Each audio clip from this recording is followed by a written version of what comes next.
नमस्कार. शरद पवारांना कोरेगाव भीमाच्या दंगली संदर्भात चौकशी करणाऱ्या आयोगाच्या समोर हजर राहण्याची सूचना देण्यात आली आहे. शरद पवारांना या तपास कामी सहकार्य करायचं आहे आणि त्यामुळे शरद पवारांना या चौकशीच्या कामी बोलवलेलं आहे. आजवर शरद पवारांनी 2 शपथपत्र या आयोगाच्या समोर सादर केलीत. दुसरंही शपथपत्र पवारांनी सादर केलेलं आहे, ज्याला जोड शपथपत्र आपण असं म्हणूया, एक्सटेन्शन ॲफिडेव्हिट असं म्हणूया. ते एक्सटेन्शन त्यांनी दाखल केलेलं आहे. या सगळ्यामध्ये शरद पवार जे म्हणतायत ते खूप महत्त्वाचं आहे, लक्ष देण्याजोगं आहे. पहिल्या शपथपत्रात शरद पवारांनी ज्या काही गोष्टी बोलल्या होत्या, त्यानंतर दुसऱ्या शपथपत्रात ज्या काही गोष्टी बोलल्यात आणि या शपथपत्राच्या शिवाय व्यासपीठावरून अथवा भाषणातून शरद पवार जे काही बोलत आलेत ते देखील आपल्याला नीट बघावं लागणार आहे.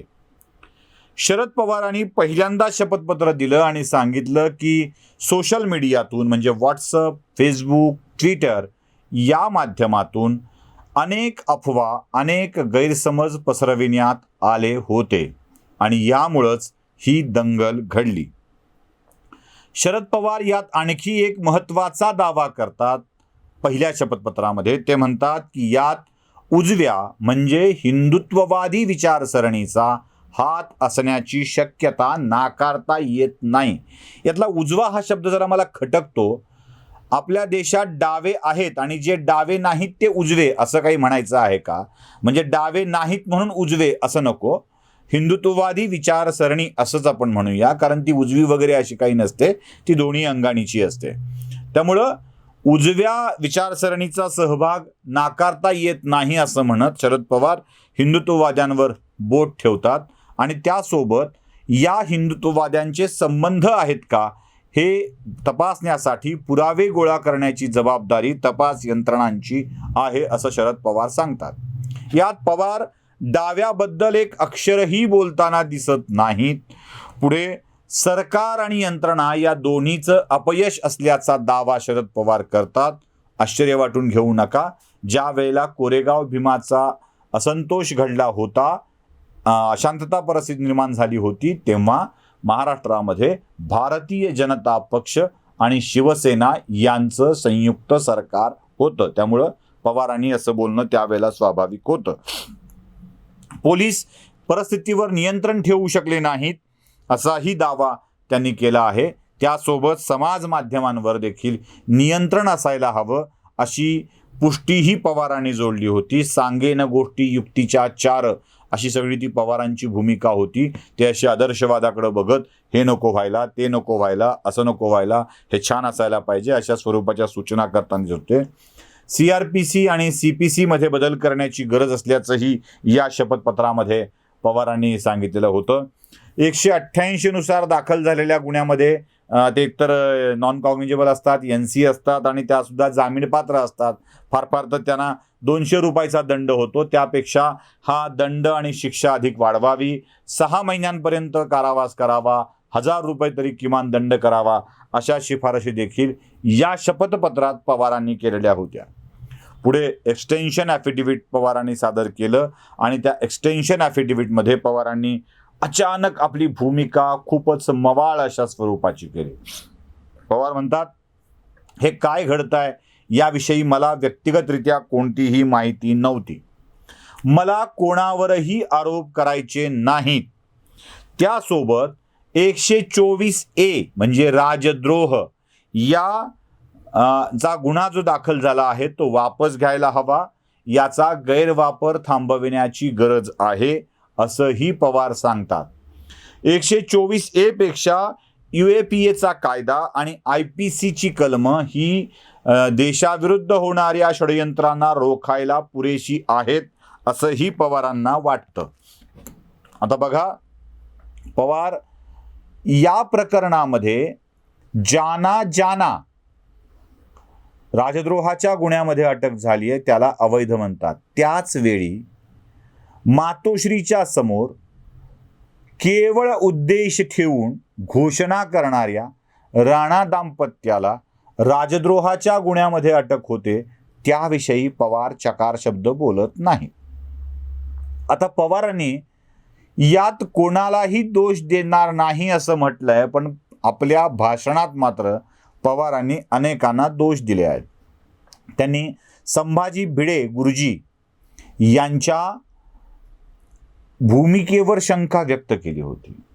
मिलिंद एकबोटे यांच्या भूमिकेवर शंका व्यक्त केली होती. किंबहुना पवारांनी आरोप केले होते की भिडे एकबोटे हेच दंगल पसरवायला कारणीभूत आहेत.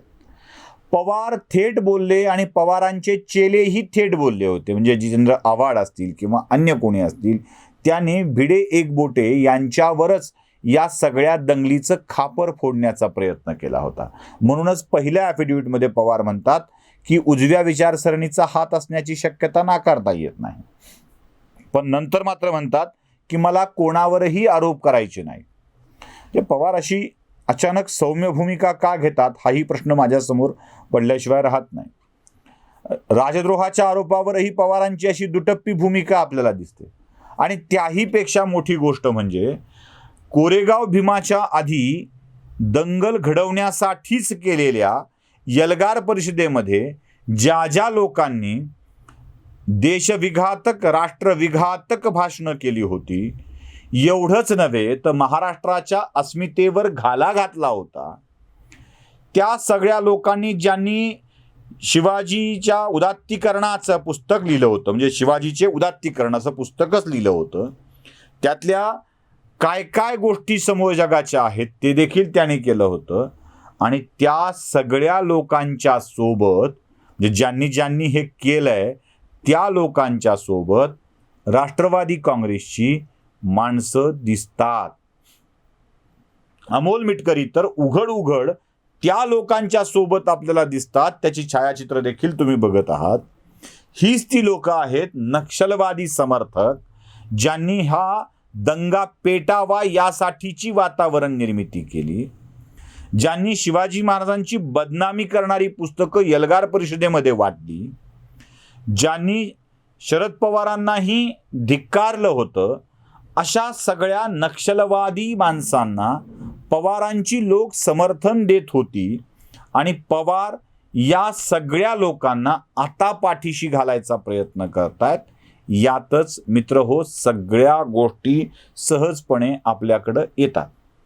बरं, जेव्हा राज्यात सत्तांतर झालं तेव्हा सत्तांतराच्या नंतर मुख्यमंत्री उद्धव ठाकरे यांनी घेतलेला निर्णय, जो आम्हाला हा एकमेव निर्णय आवडतो, ज्याचं खरोखरच त्यासाठी उद्धव ठाकरेंचं कौतुक करायला पाहिजे, तो निर्णय म्हणजे कोरेगाव भीमाच्या दंगली संबंधीचा तपास हा NIA कडे सोपविण्यात आला. आणि ज्या तपासाच्यामुळं अनेक गोष्टी आता समोर येऊ लागलेल्या आहेत. कारण हे राष्ट्राविरुद्धचं षडयंत्र होतं. हा देशद्रोह होता, राजद्रोह नव्हे. राजद्रोह आणि देशद्रोहामध्ये फरक आहे. हा व्यक्तीविरुद्धचा द्रोह नव्हता, तर हा थेट देशाविरुद्धचा कट होता. म्हणून तो तपास NIA कडे सोपवला. ज्यावेळी तपास NIA कडे सोपवण्याची चर्चा सुरू होती तेव्हा हेच शरद पवार होते की NIA कडे तपास सोपवायला ते नकार देत होते, प्रचंड मोठा विरोध करत होते. NIA कडे तपास सोपवायला विरोध करणं, उजव्यांच्या वरती हे सगळं खापर टाकणं, डाव्यांना झाकून ठेवणं, ज्या डाव्यांनी नक्षली संबंधित विषयाशी अनेक साहित्य प्रकाशित केलं आहे, शिवाजी महाराजांची बदनामी केली आहे, त्यांचं कौतुक करणाऱ्या लोकांच्या सोबत शरद पवारांची माणसं दिसणं, मिटकरींचं त्याला समर्थन करणं, आव्हाडांचं समर्थन करणं आणि आता पवारांनी आपली भूमिका थोडीशी सौम्य करणं, यात काहीतरी गडबड नाही का वाटत आपल्याला? NIA कडे हा तपास आहे आणि यातली वस्तुस्थिती समोर आल्यावर पवारांच्याच समोरच्या अडचणी वाढण्याची शक्यता आहे. म्हणूनच पवारांनी आपल्या हार्ड पॅकमध्ये पाणी टाकायला सुरुवात केली असावी असं वाटतं. बघूया येणाऱ्या काळात या तपासातली वास्तव जी समोर येतील ती पवारांनाही उघडं करतील आणि या दंगलीत सहभागी असणाऱ्या लोकांनाही उघडं करतील. नमस्कार.